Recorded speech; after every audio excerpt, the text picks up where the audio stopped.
Hello and welcome all. आज से synonyms का लेक्चर प्रस्तुत किया जाएगा। आप जानते हैं अभी हमने कंफ्यूज वर्ड्स कंप्लीट किया हुआ है। सिनोनिम्स के लेक्चर में हम लोग प्रतिदिन 4 वर्ड्स का सिनोनिम सीखेंगे। प्रत्येक वर्ड का सामान्यतः 4 सिनोनिम्स होगा। हम उसका प्रोनाउंसिएशन, उसका हिंदी मीनिंग सब कुछ सीखने वाले हैं। और आप जानते हैं कि यह जो कवायद हमारी है, हमारी वोकैबुलरी सेक्शन को स्ट्रॉन्ग करने के लिए है। वोकैबुलरी देखिए, वोकैबुलरी शब्दावली। अभी जो कंफ्यूज वर्ड्स पढ़ा था वो भी वोकैबुलरी का ही था।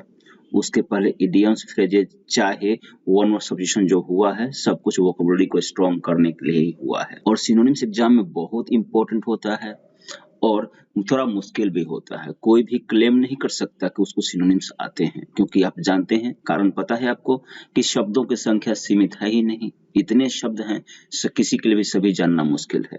लेकिन हम ऐसा करेंगे कि जो आते हैं, आए हैं एग्जाम में, जो आ सकते हैं, जो इम्पोर्टेंट वर्ड्स है, वो आपको सही से पता रहे। और सही से कैसे पता रहेंगे? को वर्ड्स लिखे मिलेंगे आपको, उसका उच्चारण लिखा मिलेगा, उसका हिंदी मीनिंग लिखा मिलेगा। आज के 4 वर्ड्स होंगे हमारे कि ऐसे ही वर्ड लिखा है, यहाँ पे उच्चारण लिखा है और इधर हिंदी मीनिंग है। 4 वर्ड्स में पहला वर्ड एक, ACHE, एक। आप ध्यान से पढ़ेंगे तो आपको याद हो जाएंगे। ACHE, एक। एक हिंदी है यहाँ पे दर्द। फिर दूसरा एडिक्वेट। एडिक्वेट हिंदी होती है पर्याप्त। कितने बार में पढ़ना चाहिए मैं अंडरलाइन कर दे रहा हूं। इसको बोलते हैं सिलेबल। एडिक्वेट पर्याप्त। फिर है अबंडन। अबंडन मतलब छोड़ देना। अबंडन मतलब छोड़ देना। एंड देन अबोर्ड, एक ही बार में पढ़ेंगे इसको, अबोर्ड। अबोर्ड मतलब निवास। तो यही 4 वर्ड्स हैं जिनका सिनोनिम्स अभी मिलेगा आपको, और हम याद कर लेंगे अभी पढ़ते पढ़ते ही। अगर आप ध्यान से पढ़ेंगे तो याद हो जाएगा। ACHE, एक, दर्द। ADQUAT, एडिक्वेट पर्याप्त। अबंडन, ABNDON, अबंडन का स्पेलिंग ध्यान रखना है आपको, पूछता है कंफ्यूज वर्ड्स में भी। अबंडन छोड़ देना, अबोर्ड निवास। यही 4 वर्ड हैं, एक, एडिक्वेट, अबंडन, अबोर्ड। 4 सिनोनिम्स हैं। स्टिंग, स्टिंग मतलब तकलीफ। ट्विंज, ट्विंज मतलब अचानक उठा दर्द। क्रैम्प, देखिए लिखा हुआ सब है, हाँ, क्रैम्प मांसपेशी का दर्द। और पेन तो आप जानते ही हैं। तो एक का, जिसकी हिंदी दर्द है, इसका 4 सिनोनिम हमारे सामने आ गया है। स्टिंग, स्टिंग मतलब भी बिच्छू का डंक मारना भी स्टिंग ही कहलाता है, लेकिन यहाँ पे स्टिंग का मतलब तकलीफ भी होता है। ट्विंज, ट्विंज, ट्विंग नहीं, TWINGE, ट्विंग नहीं, ट्विंज, ज रहेगा लास्ट में। अचानक उठा दर्द। फिर क्रैम्प, क्रैम्प मतलब मांसपेशी का दर्द, और पेन दर्द। तो इस तरह से एक के 4 सिनोनिम कंप्लीट हो रहे हैं। स्टिंग, ट्विंज, क्रैम्प, पेन, याद रखिएगा। दूसरा देखते हैं, एडिक्वेट के 4, कैपेबल, कैपेबल मतलब योग्य। फिर है कमेंसरेट, 3 बार में पढ़ेंगे आप। कमेंसरेट, COMMENSURAT, कमेंसरेट, अनुरूप, के अनुसार। एम्पल, एम्पल मतलब पर्याप्त। और एनफ, एनफ मतलब काफी। आपको एनफ और कैपेबल पता होगा, एम्पल भी पता होगा, कमेंसरेट भी बहुत लोगों को पता होगा। तो पढ़ने का तरीका क्या होता है? सपोज आपको एक के सिनोनिम्स याद करने हैं, तो जो पता है उसे ध्यान देना नहीं हमें, वो तो आया ही जाएगा। जो नहीं पता है उस पे, इसके बदला का ध्यान उस पे भी डाल देना है। जैसे ट्विंज नहीं आता है तो ट्विंज को 2 गुना बार में पढ़ लेंगे। तो एक का तो हो गया है, स्टिंग, ट्विंज, क्रैम्प और पेन। एडिक्वेट का capable, commensurate, commensurate, commensurate, spelling ध्यान रखिएगा, मिस स्पेल में पूछ सकता है।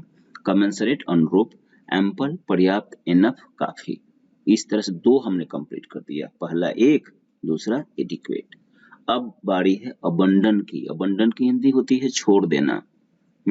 आप देखे होंगे, आप प्राय कहाँ देखे होंगे, आप रेलवे स्टेशन पे देखे होंगे, कुछ बिल्डिंग्स रहते हैं पुराने से, रूम या बिल्डिंग्स कह लीजिए, उस पे लिखा रहता है अबंडन्ड। अबंडन्ड लिखा होता है, आप वहां देख सकते हैं, जाते होंगे इधर उधर, तो मतलब होता है छोड़ देना, त्याग देना। देखिए इसका है लीव। लीव मतलब छोड़ना। हाँ, रिलिंकिस।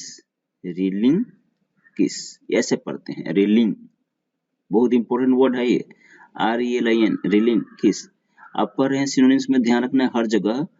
हम आपको पता रहेगा तो आपका एंटोनिम्स भी स्ट्रांग होगा, आपका कंफ्यूज वर्ड्स में भी हेल्प करेगा, आपका मिस स्पेल्ड में भी आ सकता है। रिलिंकिस मतलब त्यागना। फॉरसेक, फॉरसेक देखिए, फॉरसेक मतलब भी त्यागना होता है, ध्यान रखना है आपको, छोड़ना नहीं, बहुत इंपॉर्टेंट है ये।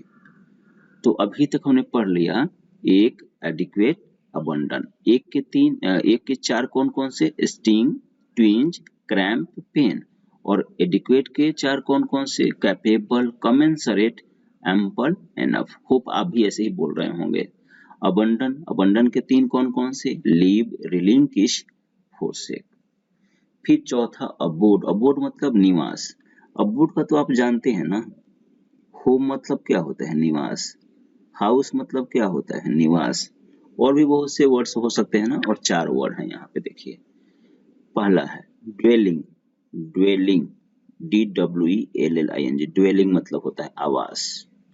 फिर है हैबिटेशन। हैबी और फिर टेशन, हैबिटेशन मतलब निवास। फिर है डोमिसाइल। डोमी और फिर साइल। डोमिसाइल सर्टिफिकेट्स कुछ सालों पहले तक बनवाते थे हम लोग, आवासीय प्रमाण पत्र कहते थे उसको, अभी जरूरत नहीं पड़ती है। डोमिसाइल आवास।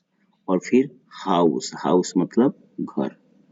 और भी कुछ वर्ड्स जानते होंगे तो वो भी हो सकता है।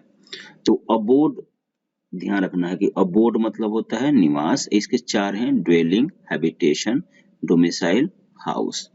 इस तरह से सिनोनिम सेगमेंट जो आज का है, प्रतिदिन चार आएगा। तो हमने एक, एडिक्वेट, अबंडन और अबोर्ड की बातें करी। एक में चार मिले थे, स्टिंग, ट्विंज, क्रैम्प, पेन। एडिक्वेट में चार मिले थे, capable, commensurate, ample, enough. Abandon में तीन है हमारे पास, लीव, रिलिंकिश। रिलिंकिश बहुत इंपॉर्टेंट है confuse words point of view से, फोरसेक त्यागना। Then abode, dwelling, habitation, domicile, house. Domicile house आपको याद है, तो आप याद करने में ड्वेलिंग और हैबिटेशन को बार बार कह के याद कर सकते हैं। जो भी नया वर्ड अभी आपको मिलेगा ना, आई होप आप उसको छोड़ेंगे नहीं, उसको याद कर लेना है। ठीक है, इस लेक्चर में इतना ही है, फिर अगला लेक्चर नेक्स्ट 4 का होगा। Thank you very much.